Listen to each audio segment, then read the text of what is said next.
പരീക്ഷയിൽ ഉൾപ്പെട്ടിട്ടുള്ള ആ ചാപ്റ്റേഴ്സ് മാത്രം നമ്മൾ എന്ത് ചെയ്താൽ മതി, പബ്ലിക് എക്സാമിന് വേണ്ടിയിട്ട് പഠിച്ചാൽ മതി. അതേ സംബന്ധിച്ച് നമുക്കൊരു ഇംഗ്ലീഷിന്റെ ക്വസ്റ്റ്യൻ പേപ്പർ ഡിസ്കഷൻ എന്ന് പറഞ്ഞു കഴിഞ്ഞാൽ നമുക്ക് അങ്ങനെ ഒരു ഡിസ്കഷന് വേണ്ടിയിട്ടുള്ള ക്വസ്റ്റ്യൻ പേപ്പർ അവൈലബിൾ അല്ല അല്ലേ. അതായത് നമുക്കറിയാം ഒരു പാറ്റേൺ നമുക്ക് ഉണ്ടായിരിക്കും, ഈ ഒരു രീതിയിലാണ് ഇംഗ്ലീഷിന്റെ ക്വസ്റ്റ്യൻ പേപ്പർ വരുന്നത് എന്നുള്ളത് നമുക്ക് ഏകദേശം ഒരു ധാരണ ഉണ്ടാക്കാൻ പറ്റും. അതല്ലാതെ നമുക്കൊരു മുൻവർഷ ചോദ്യ പേപ്പർ വിശകലനം ചെയ്യാൻ പറഞ്ഞു കഴിഞ്ഞാൽ നമുക്കത് ചെയ്യാനായിട്ടില്ല. കാരണം നിങ്ങളുടെ ഈ ഒരു ബാച്ചിന്റെ പരീക്ഷ കഴിഞ്ഞെങ്കിൽ മാത്രമേ നമുക്ക് എന്ത് കിട്ടത്തുള്ളൂ, ക്വസ്റ്റ്യൻ പേപ്പർ കിട്ടത്തുള്ളൂ. അപ്പൊ ആ ക്വസ്റ്റ്യൻ പേപ്പർ മനസ്സിലാക്കിയാലേ ഞങ്ങൾക്കാണെങ്കിൽ അറിയാൻ പറ്റുള്ളൂ എങ്ങനെയാണ് ഇപ്പോഴത്തെ ഇംഗ്ലീഷിന്റെ പാഠപുസ്തകം അനുസരിച്ചിട്ടുള്ള ആ ഒരു ക്വസ്റ്റ്യൻ പേപ്പറിന്റെ പാറ്റേൺ എപ്രകാരം. എങ്കിലും പരീക്ഷയ്ക്ക് വേണ്ടി തയ്യാറെടുക്കുന്ന നിങ്ങൾ മുൻവർഷ ചോദ്യ പേപ്പറിലൂടെ ഒക്കെ ഒന്ന് കടന്നു പോവുക. കാരണം എല്ലാവർക്കും നമസ്കാരം. LB അക്കാദമി ഓൺലൈൻ ക്ലാസിന്റെ പുതിയൊരു വീഡിയോയിലേക്ക് എല്ലാവർക്കും സ്വാഗതം. അപ്പോൾ ഇന്ന് വന്നിരിക്കുന്നത് നമ്മുടെ +2 വിദ്യാർത്ഥികൾക്ക് വേണ്ടിയിട്ടാണ് കേട്ടോ. നിങ്ങൾ ഈ ഒരു 2026 ഏപ്രിൽ മാസത്തിലേക്ക് പരീക്ഷ എഴുതാൻ പോകുന്ന വിദ്യാർത്ഥികളാണെങ്കിൽ നിങ്ങൾ തീർച്ചയായിട്ടും ഈ ഒരു വീഡിയോ ഫുള്ളായിട്ട് കാണാനായിട്ട് ശ്രദ്ധിക്കുക. നിങ്ങൾക്ക് വേണ്ടിയിട്ടുള്ള ഏറ്റവും പ്രധാനപ്പെട്ട ഒരു കാര്യമാണ് നമ്മൾ ഇന്നത്തെ ഈ ഒരു വീഡിയോയിൽ ഉൾക്കൊള്ളിച്ചിട്ടുള്ളത്. പ്രത്യേകം ശ്രദ്ധിക്കുക. NIOS സീനിയർ സെക്കൻഡറി അല്ലെങ്കിൽ +2 വിദ്യാർത്ഥികൾ മാത്രമാണ് ഈ ഒരു വീഡിയോ കാണേണ്ടത്. നിങ്ങൾക്ക് വേണ്ടിയിട്ടുള്ള ഒരു വാർത്തയാണ് നമ്മൾ ഈ ഒരു വീഡിയോയിൽ ഉൾക്കൊള്ളിച്ചിട്ടുള്ളത്. സോ നമുക്ക് വീഡിയോയിലേക്ക് പോകുന്നതിന് മുൻപായിട്ട് തന്നെ ഒരു കാര്യം സൂചിപ്പിക്കാനായിട്ടുണ്ട്. നമ്മുടെ NIOSന്റെ പുതിയ ബാച്ച് ിലേക്കുള്ള admissions LB academy online class തുടർന്നുകൊണ്ടിരിക്കുകയാണ്. ലോകത്ത് എവിടെയുള്ളവരാണെങ്കിലും നിങ്ങളുടെ മുടങ്ങിപ്പോയ 10ാം ക്ലാസ് അല്ലെങ്കിൽ +2 നമ്മുടെ LB അക്കാദമി ഓൺലൈൻ ക്ലാസ് വഴി പൂർത്തീകരിക്കണമെന്ന് നിങ്ങൾ ആഗ്രഹിക്കുന്നവരാണെങ്കിൽ ഉടൻ തന്നെ സ്ക്രീനിൽ കാണുന്ന നമ്പറിൽ കോൺടാക്ട് ചെയ്യുക. വിളിച്ചിട്ട് കിട്ടിയില്ലെങ്കിൽ വാട്സപ്പിൽ മെസ്സേജ് അയക്കാൻ പ്രത്യേകം ശ്രദ്ധിക്കേണ്ടതാണ്. അതുപോലെ തന്നെ നിങ്ങൾ സെൽഫായിട്ടൊക്കെ രജിസ്ട്രേഷൻ ചെയ്തിട്ടുള്ള സ്റ്റുഡൻസ് ഒക്കെ ആണെങ്കിൽ അല്ലെങ്കിൽ മറ്റേതെങ്കിലും ഒക്കെ സ്ഥാപനം വഴി രജിസ്ട്രേഷൻ ഒക്കെ ചെയ്തു, പക്ഷെ ക്ലാസ്സുകളൊന്നും ലഭിക്കുന്നില്ല, ഇനിയും അതോ അല്ല ക്ലാസ്സുകൾ നിങ്ങൾക്ക് മനസ്സിലാക്കാനായിട്ട് സാധിക്കുന്നില്ല, ഇങ്ങനെയുള്ള വിദ്യാർത്ഥികൾക്ക് വേണ്ടിയിട്ടുള്ള ട്യൂഷൻ ക്ലാസ്സുകളും നമ്മുടെ LB അക്കാദമി ഓൺലൈൻ ക്ലാസ് നടന്നുകൊണ്ടിരിക്കുന്നുണ്ട്. സോ ആ ഒരു ബാച്ചിലേക്ക് ജോയിൻ ചെയ്യാൻ താല്പര്യമുള്ള കുട്ടികൾക്കും നമ്മുടെ കോൺടാക്ട് ചെയ്ത് ആ ഒരു ബാച്ചിലേക്ക് ജോയിൻ ചെയ്യാനായിട്ട് സാധിക്കും കേട്ടോ. അപ്പോൾ നമുക്ക് കാര്യങ്ങളിലേക്ക് കിടക്കാം. അതിനു മുൻപ് വേറൊരു കാര്യം കൂടെ സൂചിപ്പിക്കുന്നു. നമ്മുടെ ചാനൽ ആദ്യമായിട്ട് ആരെങ്കിലും കാണുന്നവരുണ്ടെങ്കിൽ ചാനൽ ഒന്ന് സബ്സ്ക്രൈബ് ചെയ്യുക, ലൈക്ക് ചെയ്യുക, ദെൻ ഷെയർ ചെയ്യുക.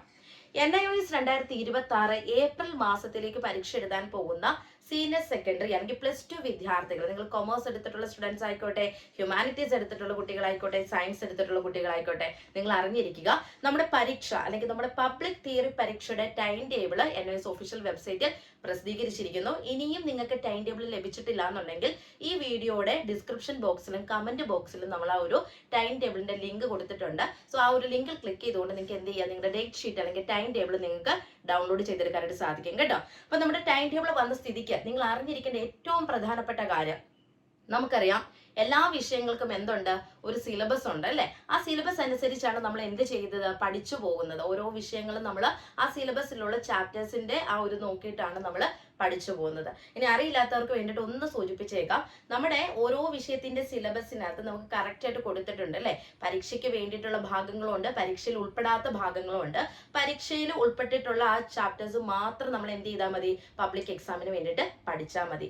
പക്ഷേ ഇവിടെ ഒരു പ്രത്യേക കാര്യം നിങ്ങൾ മനസ്സിലാക്കുക. നമുക്കറിയാം 2024 അധ്യയന വർഷമായി കഴിഞ്ഞപ്പോഴാണ് NIOSൽ എന്ത് സംഭവിക്കുന്നത്, സിലബസ് മാറ്റവും അതുപോലെ നമ്മുടെ ആ ഒരു ക്വസ്റ്റ്യൻ പേപ്പറിലുള്ള മാറ്റങ്ങൾ വരുന്നത്, പുസ്തകങ്ങൾ മാറുന്നത്, ഇതൊക്കെ നമുക്ക് 2024 ആയപ്പോഴേക്കും കുറേയധികം മാറ്റങ്ങൾ നമുക്ക് NIOSൽ കാണാനായിട്ട് സാധിച്ചിട്ടുണ്ട് അല്ലെ. അതിലൊന്നാണ് നമ്മുടെ NIOS +2 വിദ്യാർത്ഥികൾ അല്ലെങ്കിൽ സീനിയർ സെക്കൻഡറി വിഭാഗത്തിന്റെ ഇംഗ്ലീഷിന്റെ ടെക്സ്റ്റ് ബുക്ക് മാറിയത്.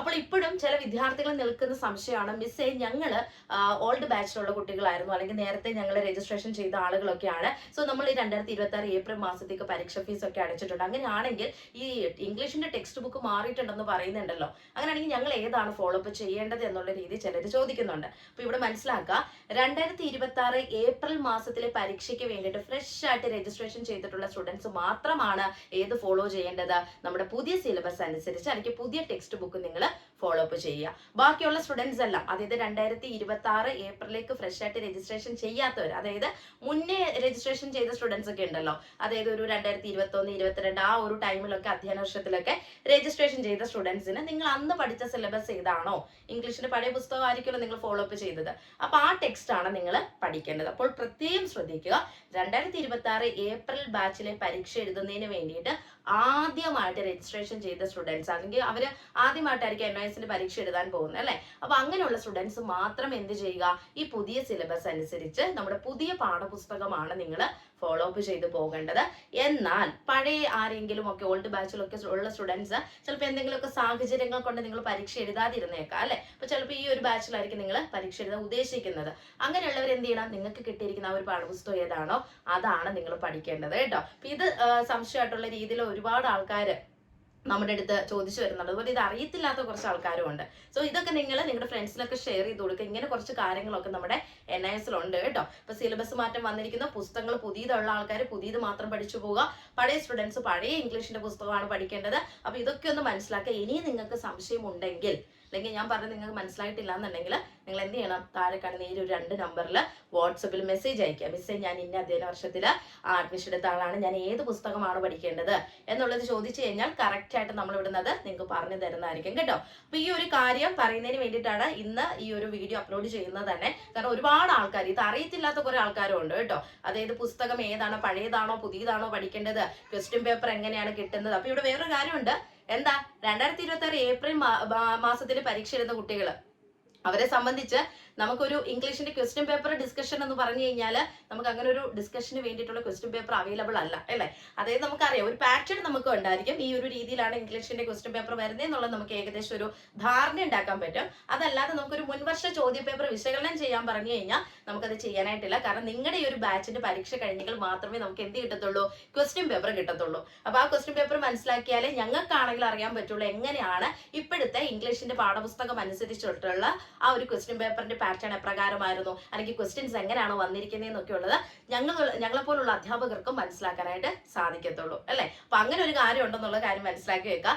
എങ്കിലും പരീക്ഷയ്ക്ക് വേണ്ടി തയ്യാറെടുക്കുന്ന നിങ്ങൾ മുൻവർഷ ചോദ്യ പേപ്പറിലൂടെയൊക്കെ ഒന്ന് കടന്നു പോവുക. കാരണം നിങ്ങൾക്ക് ഒരു ഏകദേശം ഒരു ധാരണ കിട്ടും എപ്രകാരമാണ് ക്വസ്റ്റ്യൻസ് വരുന്നത് എന്നുള്ളത്. ഇംഗ്ലീഷിന് അത് വേറെ ഒന്നുമില്ല, പുസ്തകത്തിൽ നിന്നുള്ള ഡയറക്റ്റ് ക്വസ്റ്റ്യൻസ് ഉണ്ടാവും, പാസേജ് ക്വസ്റ്റ്യൻസ് ഉണ്ടാവും, ഗ്രാമർ ഉണ്ടാവും അല്ലെ. അങ്ങനെയുള്ള കുറച്ച് സാധനങ്ങളൊക്കെ തന്നെയാണ്. എങ്കിലും മുൻവർഷത്തെ ക്വസ്റ്റ്യൻ പേപ്പർ ഒന്ന് ചുമ്മാ ഒന്ന് നോക്കി വെച്ചേക്കുക. അതല്ലാതെ ഒരു ക്വസ്റ്റ്യൻ പേപ്പർ ഡിസ്കഷൻ എന്നുള്ള രീതിയിൽ നമുക്ക് പുസ്തകം മാറിയതിനനുസരിച്ച് പറയുകയാണെങ്കിൽ ഒരു ക്വസ്റ്റ്യൻ പേപ്പർ നമുക്ക് കിട്ടിയിട്ടില്ല. നിങ്ങളുടെ പരീക്ഷ കഴിഞ്ഞെങ്കിൽ മാത്രമേ നിങ്ങളുടെ പാഠപുസ്തകത്തിനനുസരിച്ചുള്ള ഒരു ക്വസ്റ്റ്യൻ പേപ്പർ നമ്മുടെ കയ്യിൽ കിട്ടത്തുള്ളൂ. ഓക്കെ, അപ്പൊ ഇതൊന്ന് ക്ലിയർ ചെയ്യുന്നതിന് വേണ്ടിയിട്ടാണ് ഇന്ന് ഈ ഒരു വീഡിയോ അപ്ലോഡ് ചെയ്യുന്നത്. സോ നമ്മുടെ NOSനെ സംബന്ധിച്ചിട്ടുള്ള കറക്റ്റ് ആയിട്ടുള്ള വിവരങ്ങൾ നിങ്ങളിലേക്ക് ലഭിക്കുന്നതിന് വേണ്ടിയിട്ട് നമ്മുടെ ചാനൽ ഫോളോ അപ്പ് ചെയ്യുക. അതുപോലെ തന്നെ പുതിയ ബാച്ചിലേക്കുള്ള അഡ്മിഷൻസ് കാര്യങ്ങൾക്കൊക്കെ വേണ്ടിയിട്ട് നമ്മളെ കോൺടാക്ട് ചെയ്യാവുന്നതാണ് കേട്ടോ. അപ്പോൾ നിർത്തുന്നു. NOSനെ സംബന്ധിച്ചിട്ടുള്ള പുതിയ ഇൻഫർമേഷൻസുമായി നെക്സ്റ്റ് വീഡിയോയിൽ കാണാം. Thank you.